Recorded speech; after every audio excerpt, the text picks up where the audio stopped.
We are now live on HHTV. You may begin. Greetings, welcome. Welcome to the Residents' Council meeting of November 16, 2021. I'm Peter Shapiro, the president of the council. I'm glad that everybody's here with us. We have a lot of good news to report today. So I will now call the meeting to order, but I'll first want to get my PowerPoint ready for the next group.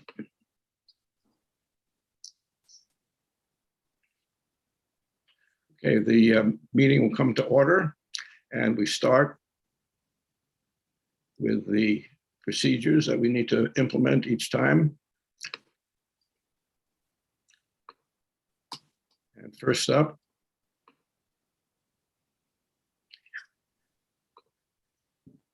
is Connie Helia, our secretary.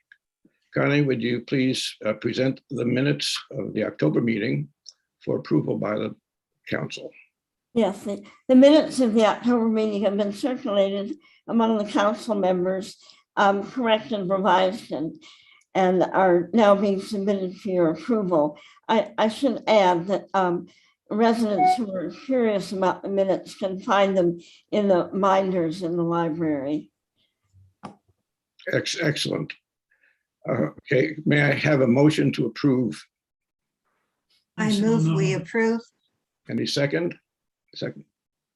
Okay, can I have a second? Do you have to unmute if you second? Second. Okay, thank you very much. All in favor, raise your hands, and if you have your mics on, you can say yes. All in favor? Yes. Yes. Okay. Any opposed? Any abstentions? The October minutes are approved. Thank you very much, Madam Secretary. You do an awesome job every time. And next up, we move to finances. Diane Tinker, our treasurer, would you please present the October financial report? It was a very good month financially. As you see, our income was $7,370.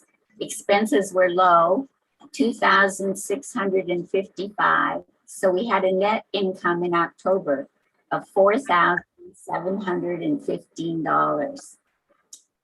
Our year-to-date figures for the first 7 months of the year then are income $43,023, expenses of $34,168, for a net income year-to-date $8,855. Okay, very good, Diane. Thank you very much, and good work in the Monday market. We'll hear a little bit more about that in detail in a moment. Right now, it is a distinct pleasure to introduce our executive report, Mike Ostrom, with the Horizon House executive report. Great, thank you, Peter. Bunch of things to report today. One is, I hope everyone enjoyed the Halloween party. It was a lot of fun to see everyone get dressed up and to be able to kind of parade through. It's just a fun event. I saw a lot of happy faces, and I hope that that was something that everyone enjoyed.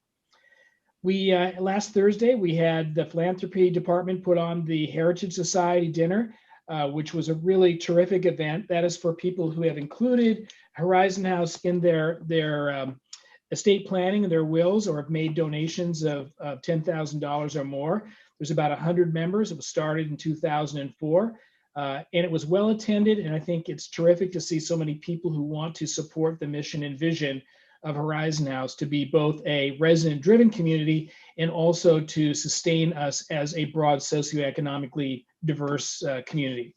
So it went well, and was good food put on by our food service team. So those that attended really had a good time.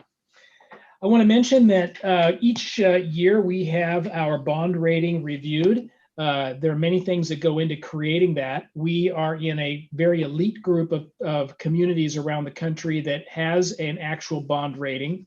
Of the roughly 2,000 life plan communities or continuing retirement communities to have a bond rating. And our rating was initiated a few years ago when we went out for our first bond financing in 2018. And we've been rated a triple B plus, and that's what we have maintained now over the last several years. So of the 2,000 CCRCs, only about 5% of them have a bond rating at all, and even fewer of them, less than 100, have bond ratings anywhere near the triple B plus. And this was in light of the fact that, we do have a master planning campaign or projects going on, which consumes a lot of our cash. So we were able to maintain that rating even despite that. So that was a very big positive for us. I also want to mention that we will be giving staff bonuses, and we will be announcing that today at our all-staff meeting. We want to recognize how hard our staff has worked and under difficult circumstances again this year, mostly because of staffing shortages. We've put a lot on the backs of our staff to step up and take extra shifts, and it's not because we want to. It's because we haven't had the opportunity to hire people to alleviate that staffing pressure. So staff will be getting bonuses that will be significant, upwards of, for full-time workers, upwards of $1,000. That is not insignificant. And when combined with what the residents fund has done each year, this is probably going to be a really strong year for our staff, and we're happy for that. Many of you may have noticed, we had our great shakeout, which is every year we go through a drill to kind of understand how best to prepare for an earthquake. And we learn something every time. Sometimes it seems a little bit, mundane and pedestrian. You hear the announcements and you kind of wonder what we're doing. But we have lots of staff that do join and don't know the procedures. And we want to make sure that everyone is on top of it so that in the event we ever had a disaster that we needed to tend to, that you would feel confident that we know what we're doing. And each year it gets a little bit better. And this was yet a good, successful practice. And we learned a few things and we confirmed a few things. Campus security is always going to be top of the list. We've had some bizarre situations, as we've talked about here recently, people driving through the garage doors and just, brazen activity. I mean, you just have to shake your head and say, what's it going to take? Unfortunately, what it's going to take is, continued vigilance towards watching for anyone who comes into the building who's not supposed to be here. And it's difficult because we can't really ask, residents to be, doing citizens arrests here. We don't need anyone to be putting themselves in harm's way. But if you do see people coming in after you walk in the building and you're not sure who they are, let somebody know and just say, hey, somebody followed me in, not really sure who it is, wasn't in a position to say or do anything, but just thought you ought to know. And then we can follow up from there.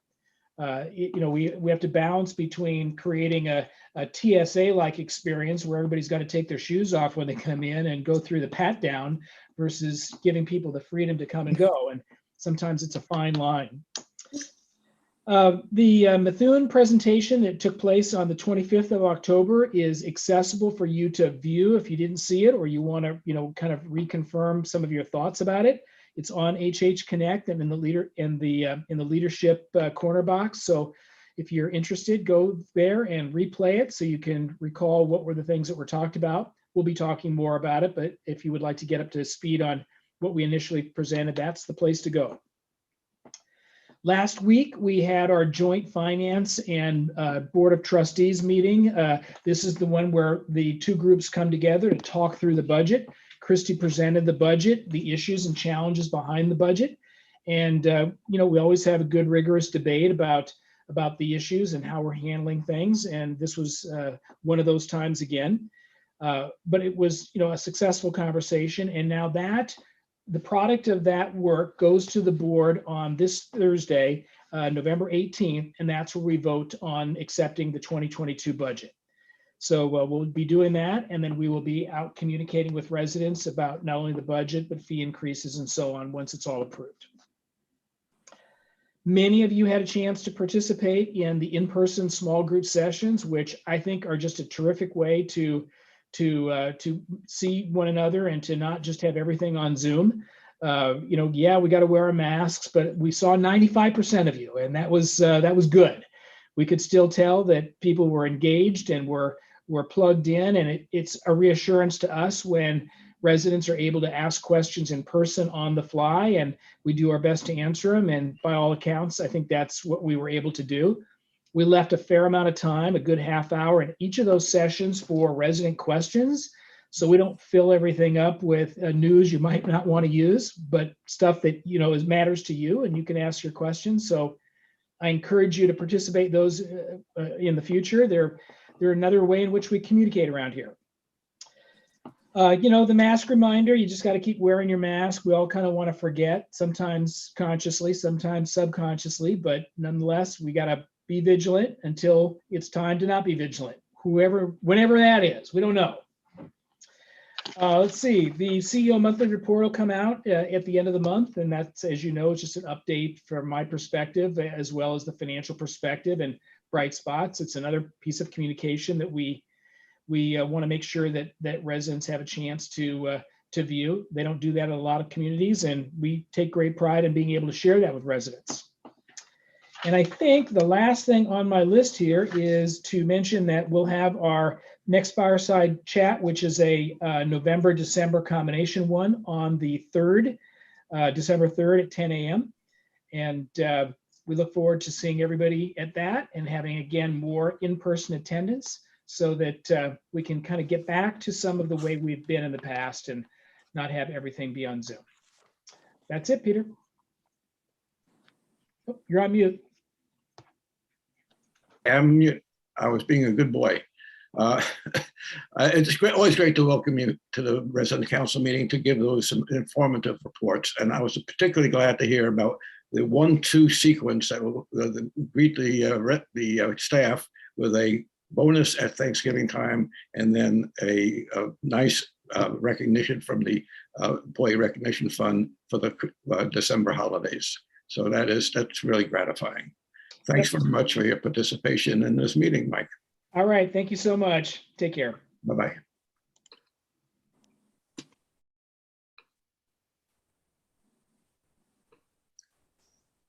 So we move on to Monday Market, and we got a lot of Monday Market things to talk about. And first up are Cami Elbow and Susan Barish to give their monthly report. Okay, so I've been looking back over our income records for the last year or two, and here's what I learned. When we first reopened after the long COVID shutdown, we were bringing in about $1,100 a week, which was way better than we expected. Only residents and employees were allowed to shop.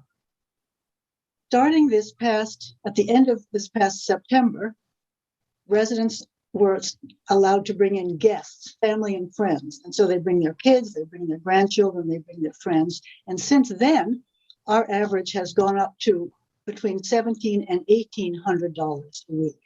So it makes a substantial difference being able to have guests, and we're absolutely thrilled about it. I think for November, it's going to be even better, and Susan will probably tell you part of the reason for that. Susan? You're on mute. Yeah, sorry. Well, we had a very special event yesterday in the market. In the past, we've always had a style show and tea that was co-sponsored by the Monday Market and the dining room. And of course, we haven't been able to do that. However, per custom, we've always sort of set aside very special things, very unique things, clothing, handbags, scarves, and gift items that we would put out as a boutique and also display for during the style show.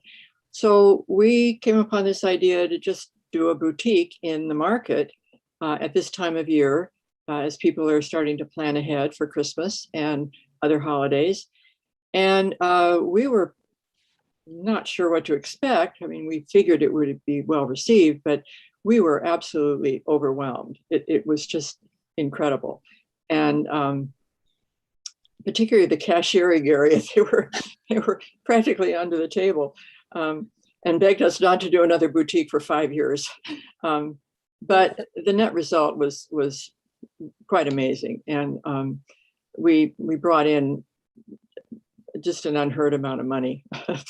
So that will be reflected. And everybody, I think, had a really good time. It was fun. It was so well attended. We even had a family from Australia visiting, and they were just over the moon with the things that they found. And we're also finding that people are getting a little nervous because of the supply chains and the slow deliveries. So the market has just become this go-to place. You can actually come into a store and find a great selection of things and walk away with a lot left in your pocketbook. So it's going to continue. It's not going to continue at that level, but we still have more to show you and more to present that will take us right up through the holidays. So definitely come and see the market. Thank you. So Susan and Cammie, wonderful, wonderful reports, wonderful news. Okay, next up will be some thoughts about the Monday market by Madge Hislop. But first, I'm going to exercise some presidential privilege and say a few words about Madge. Now, unless you're very, very new, you know Madge. And she is a friend to many. She's best friend to a lot. She is an exceptional leader in our community. She preceded me for 2 years. She had 2 years of the presidential position. And I had just entered into the Residence Council as secretary in 2019, the year before COVID. And that was Madge's last year. I had the great opportunity to just sit at her side during the meetings in Anderson Hall as secretary. And I didn't have to do too much during the course of the meeting except listen and take notes. And so I learned an awful lot. And then when all of a sudden I found out that I was going to be president the next year, okay, how do I follow that act? Well, Madge was unstinting in her help during the month of December of 2019 to teach me as many ropes as I could possibly remember. And it was particularly amazing because she had a huge family from Singapore descend on her that period of time. So she's juggling the family, she's juggling this guy who needs whatever help she can give. And she's just been absolutely fantastic throughout. Since then, of course, I have from time to time tapped her knowledge about the culture of Horizon House and the culture of the Residence Council. Not asking her, Madge, what should I do? But things like, what have you done in the past on such an issue? Tell me about it on your term, on your predecessor's term. And that's been very, very helpful. So we would start these meetings. She would say, well, she's out of the chair. And she says, well, good afternoon, Mr. President. And I started to say, well, good afternoon, Madam Ex-President. And then I started to shorten it to good afternoon, Madam X, which had kind of a spy thriller connotation. I found kind of fun. Anyway, that's just me and my sense of humor. So now I'm going to turn it over to Madge for her comments. And take down the screen. Oh, goodness, Peter, am I coming through? Yes, perfect. Wonderful. Holy moly, how do I follow that? Thank you for the kind comments. Many of them probably not needed or necessary. And hearing from Cammie and Susan about the wonderful progress of the market and the steps taking forward allows me to be the bringer of not the best news about the market. So good afternoon. I wish to share with you a concern for us as residents of Horizon House. For about 19 months, we have been wearing masks and saying, when we get back to normal. For us residents, normal at Horizon House has meant the Monday market. Many of us have become accustomed to time in our apartments, to our solitude. We're slowly moving out of our isolation into Horizon House as we knew it. Meetings are held without us sitting 6 feet apart. We can meet and eat in the dining room. Our lives are more normal. However, we are at a moment when the Monday market normal may not be sustained. The success of the Monday market has been taken for granted, and we can assume its success no longer. From the flea market under Helen Bottomley's direction to a new name, Monday Market, and new director Elizabeth Hoover, the market transformed into a boutique. Susan Barish and Cami Elbow have maintained this high standard as co-directors. They've managed the inventory and dozens of volunteer resident workers. Their management provided a place of welcome and warmth and the possibility of finding a greeting card, piece of furniture, or a piece of whimsy for an especially good price. Monday Market is totally run by resident volunteers. Sorry about that. Just a moment.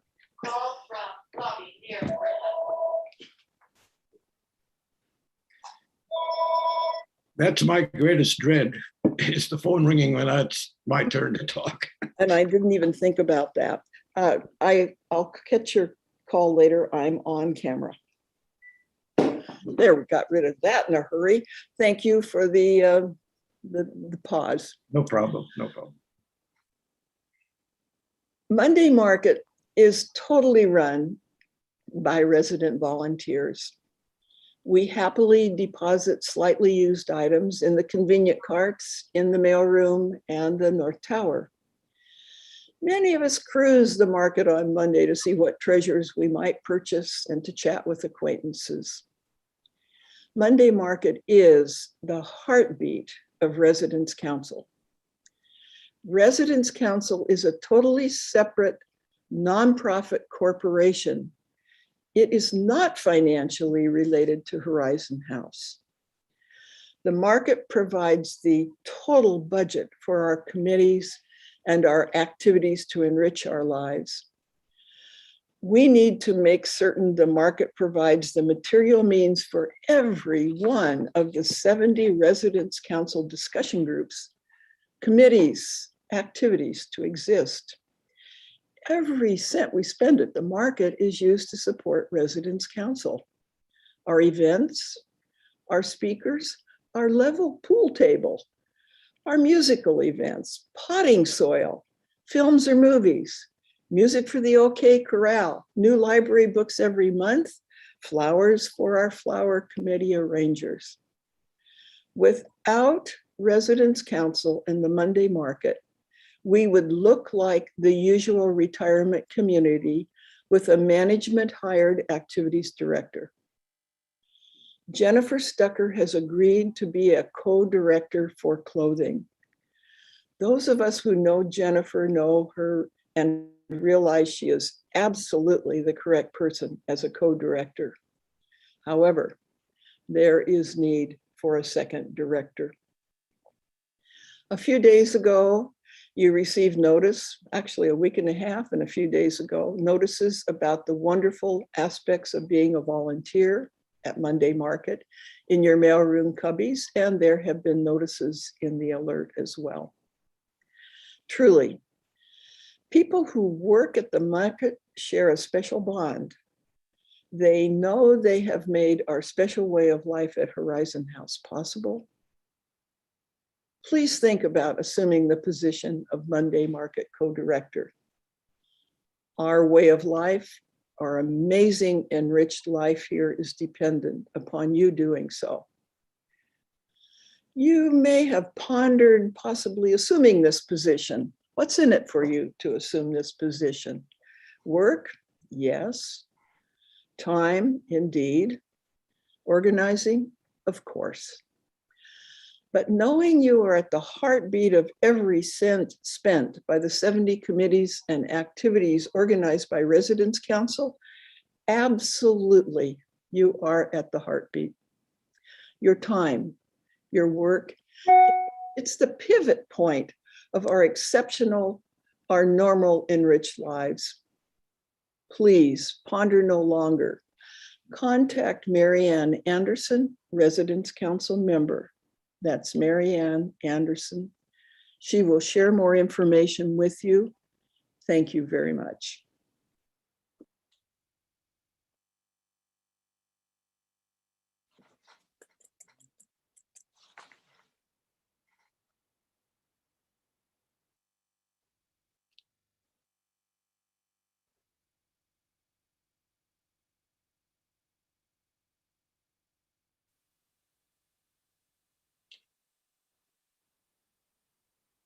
Welcome back. We are checking in now with Horizon House on Seattle's First Hill. Now, they specialize in independent and assisted living along with memory support.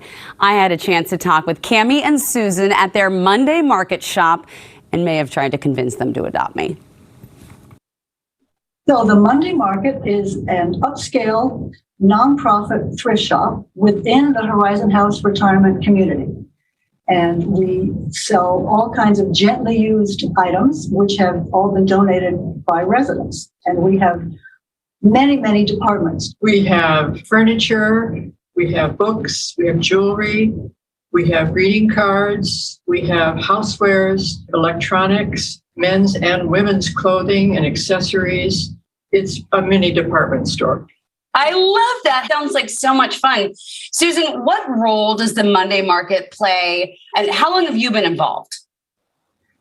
I've been involved with the market for about 7 years, and the past 3.5 years as a co-director with Cammie. The market is just like the heartbeat of Horizon House because we raise about $85,000 a year, and that money goes to fund all of the fun things we get to do here and educational things, all the performances that we get from music groups or theater groups, all of the political things, I mean, nonpartisan, but we have political forums where all the candidates come and debate. So it's a all-encompassing arm that funds all of these programs for Horizon House residents. And it funds books in the library and the artwork on the walls and a lot of parties. Tell me more about what it's like to run this. Yeah, I handle all the clothing and all the accessories, and we get the donations, and then we, of course, have to screen these donations for any repairs or laundry or anything like that. We have features that we try to accommodate around holidays. And then, of course, there's all of the other administrative things. So I'm more or less in charge of housewares and furniture, everything that's not clothing, which also includes artwork. Every once in a while, we have collectibles. We have about 40 to 50 volunteers, 10 or 15 or 20 who work behind the scenes. Everything that comes in gets certainly dusted, Susan said, cleaned and repaired and tested and polished. It's also a place where our staff participate because our staff represent probably 30% of our customers. What has the Monday market meant for the folks living at Horizon House? How important is it to everyone who works there? It's the heartbeat of Horizon House. It really is. It's one activity that every single person in Horizon House participates in one way or another. Either they donate things or they shop here or they volunteer here. We have residents who live in assisted living who come down often with their caregiver every Monday to see the scene and to kind of be around people. Susan, what's your favorite part of the market? I would say the people. Sometimes residents come down and look for their own things, see what we priced it at. But it's the people. It's just a lot of fun. Can anyone come shop there? Can I come? Because I have my eye on that pink thing behind you. Unfortunately, in the olden days, we were very happy to have outsiders. Now, because of the pandemic, we've had to be very cautious. And so if you can be a relative of a person who lives here, then you are able to come in, but you have to be sponsored. But people should watch the Horizon House website because that will tell when the market is open for outsiders. All right. Well, thanks to Cammie and Susan for chatting with us. It was so fun getting to know them. And I couldn't believe all the incredible things Horizon House had to offer. And if you want to learn more about Horizon House and their Monday market, just visit the website on your screen. We've also got all the info you need on New Day's website. Well, earlier this week, I spoke with WebMD's. Well, that certainly shut me up. What else could I say except bravo, Monday Market people, bravo, Madge, Cammie, Susan, and every one of the 50 current volunteers, or 50 more. Amazing, and we just need to be reminded how special it is, how unique it is, how gifted we are by the efforts of all these people and what it means to our community. Wow. So now, I can get over that. It's going to be time in a second to put up the screen. It says Employee Recognition Fund, Elizabeth Hoover. Let me say a few words about the fund and the work that goes into it. It's a very short drive, as you know, a month and a half. There's an incredible amount of work that gets done. It needs to be handled by volunteers, processing checks, sending thank you notes, recording the incomes, and so on and so forth. And all that has to be coordinated by somebody. And we have had the absolutely best person possible to be doing that this year. And it's my pleasure to turn it over to Elizabeth. Well, folks, we've passed the finish line for this year's ERF drive. And I have the privilege of conveying a great big thank you to all of you who so generously contributed collectively. Now listen to this, $450,000 plus, and another $2,500 on the way from people's IRA accounts. And so this has been contributed, you know, in recognition of the service of our employees over the past year. And importantly, we hope an encouragement for them to remain with us for the coming year as well. And of the 444 residents to whom letters of appeal were sent during this drive, 89% of those responded with donations.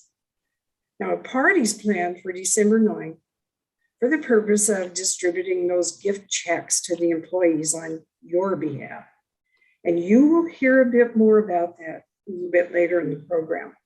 But many thanks to Judy Ostro for heading up that party team.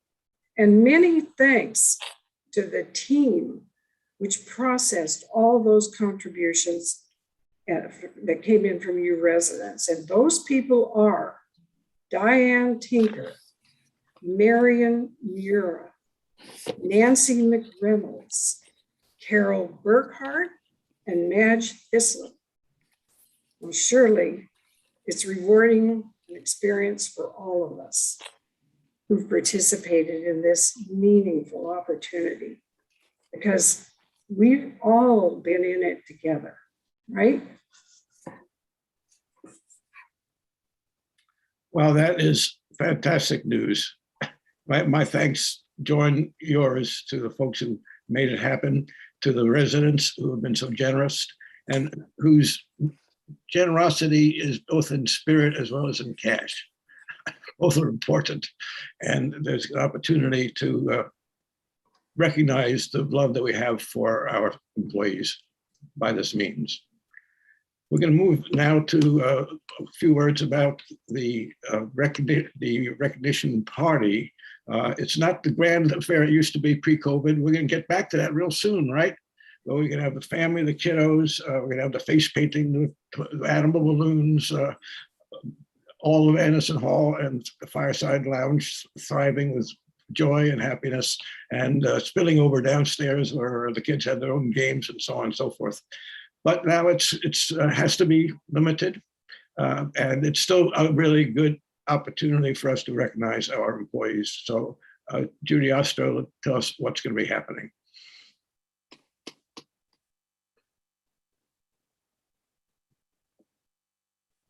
And you're on mute.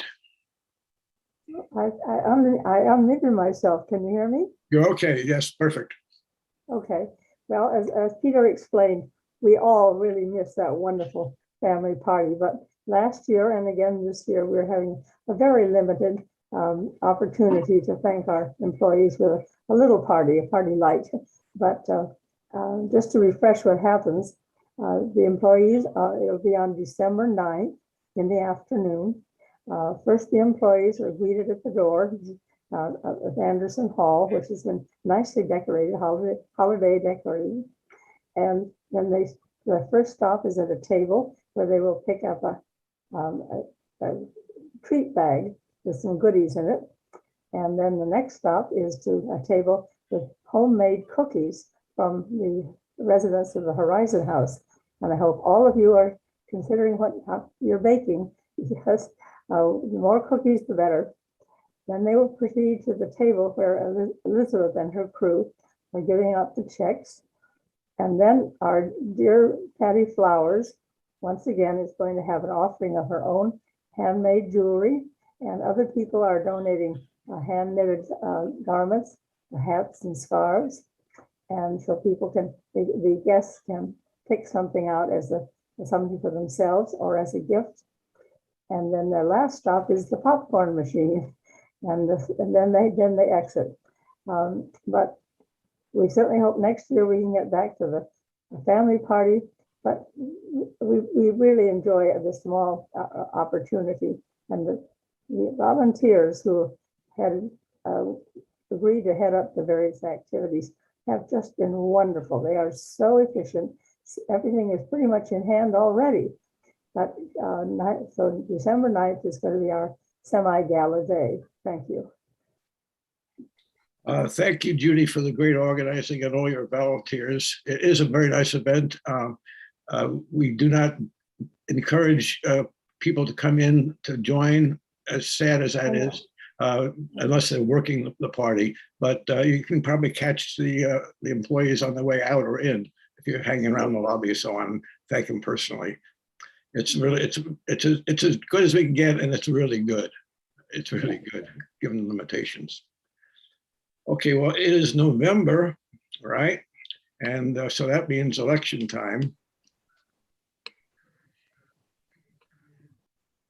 And we're going to start with the election results of the new resident council members. Now, you all know the answers on this, but this is the first meeting, a monthly meeting we've had since the election took place in October. And we have to get this information into the record.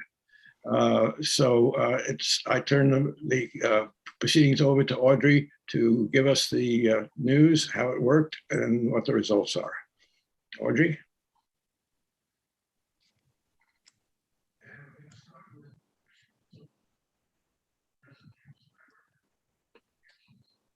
Where are you?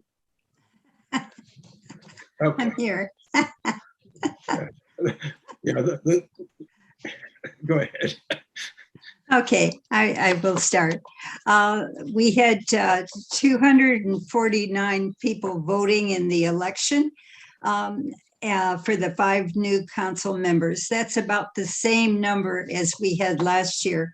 One advantage of having the written ballots is that the people in the assisted living can also participate. They were able to meet the candidates, and see them and hear them, and then vote. So that was great. Of the 249 residents, 246 voted accept, 3 voted reject, and 1 ballot contained no vote, but did contain a very strong chastisement for my writing. Wilton Fowler's name is Winston Fowler, for which I humbly apologize to Wilton. And luckily, there is no other resident named Fowler in our building. I am happy to announce our newly elected council members: Wilton Fowler, Deanna Nelson, Nancy Olson, Sally Wren, and Carol Roach. Thank you. Well, congratulations all. This is really a good group, and don't let those 3 no votes rankle you. You have to have a little bit of rain when the sunshine, right? No, this is a really excellent group of people to come in and continue the legacy of the Residents Council for all these years, and we're looking forward to complete success with their contributions. It is really great. So that election is then followed with the election of the next leadership team. And I'm fiddling around with my share screen a little bit. Pardon the pause. Okay. So the election takes place at the first meeting, according to the bylaws, the election of the officers for the following year. It takes place at the first meeting after the election of the new incoming council members who will take over for those who are departing. And the meeting, next meeting has been and was this year, the planning meeting in a week ago, earlier this month. That was the first meeting following the election of the 5 new members. And everybody continuing, departing, and new members participate in that process to vote, to be eligible for office, and so on. Except for those who are departing, they can vote, but they can't be eligible for office, thank goodness. Enough of a good thing. Heading up that work of getting the election done and the great results that are there is under the aegis of the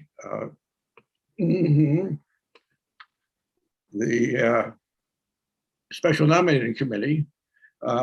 Susan Corning is chair, Audrey Whitecamp and Mary Ann Anderson are the other 2 members. And so they have come up with and will now present to you the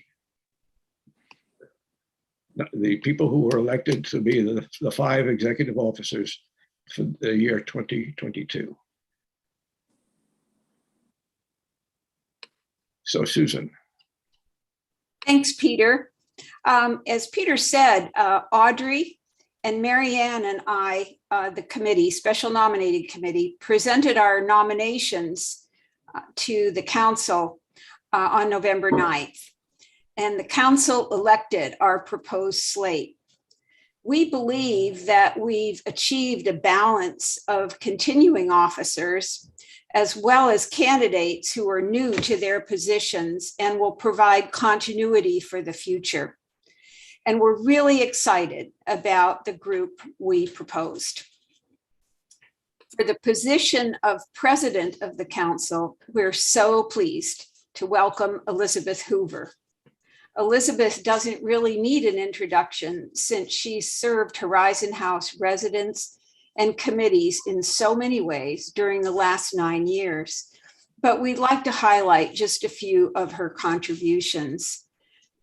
She's been director of the Monday Market, or was director of the Monday Market for 3 years before Cammie and Susan Barish. And in that position, an ex officio member of the Residents' Council. She's been coordinator of the Employee Recognition Fund, as you've seen this year, and was the assistant coordinator last year.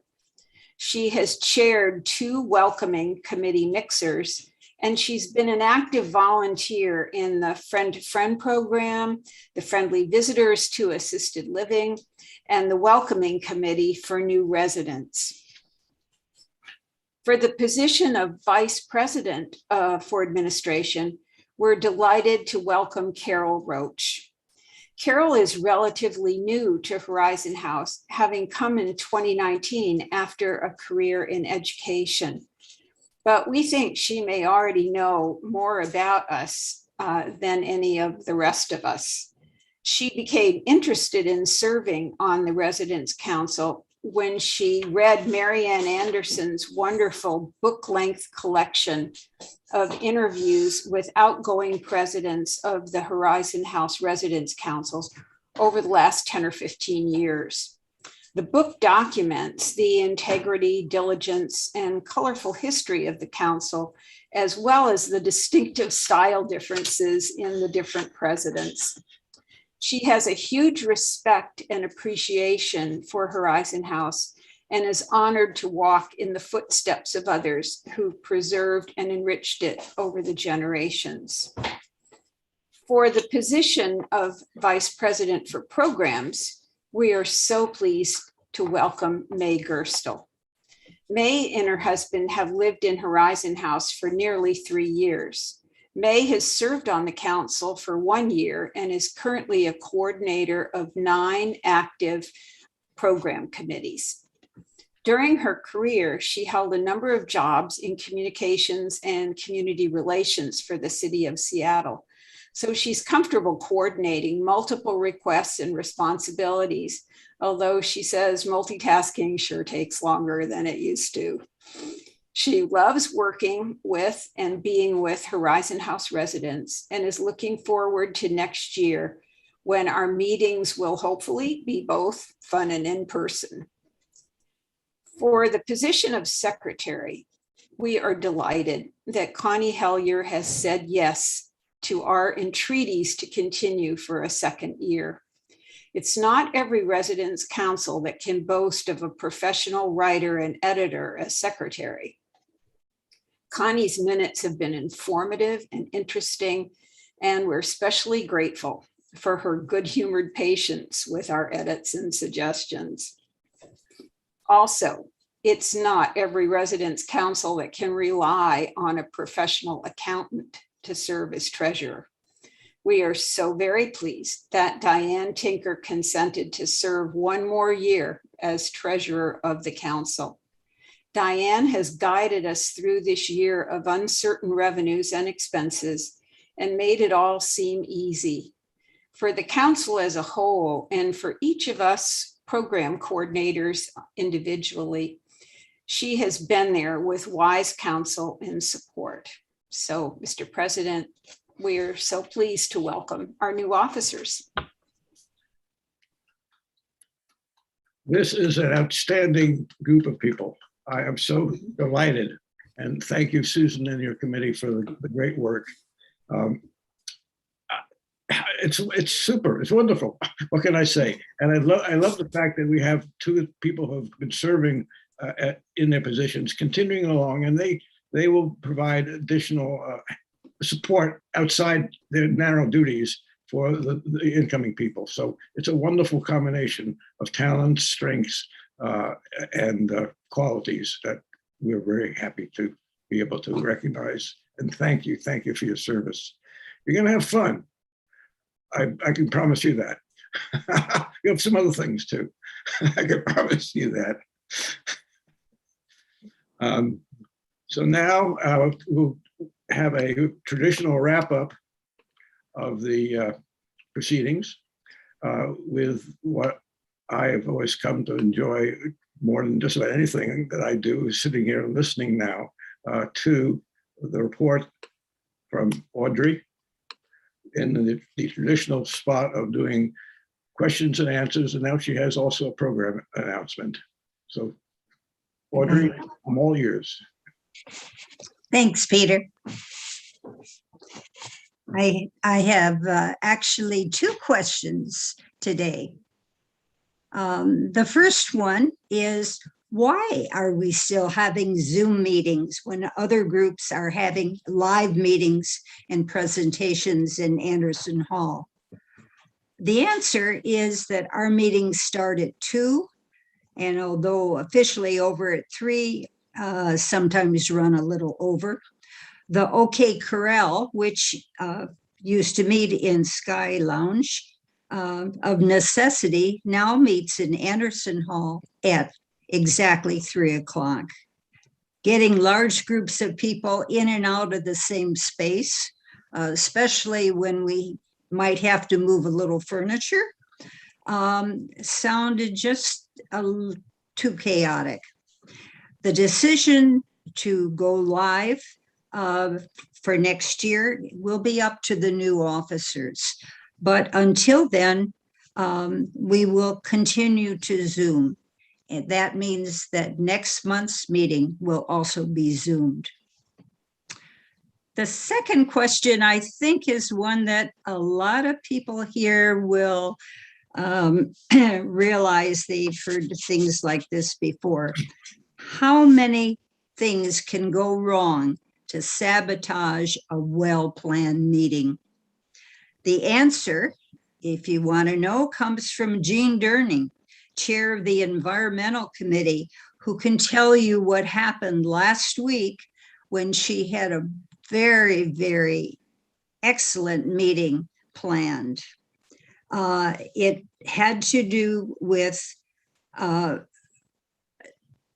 speaker from the Sightline Institute named Eric DePlace, and who he was going to speak about fighting fossil fuels in the Northwest.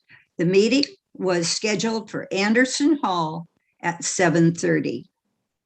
At 5 o'clock, a resident noticed that the sign in the elevator said the meeting would be broadcast on 370, which was wrong, and did not even mention Anderson Hall. This resident contacted Jean about the misprint, and the two of them were able to make little paper patches with the right information and tape them up on the posters in every single elevator. But of course, only those who were riding the elevators after about 5:30 got the news.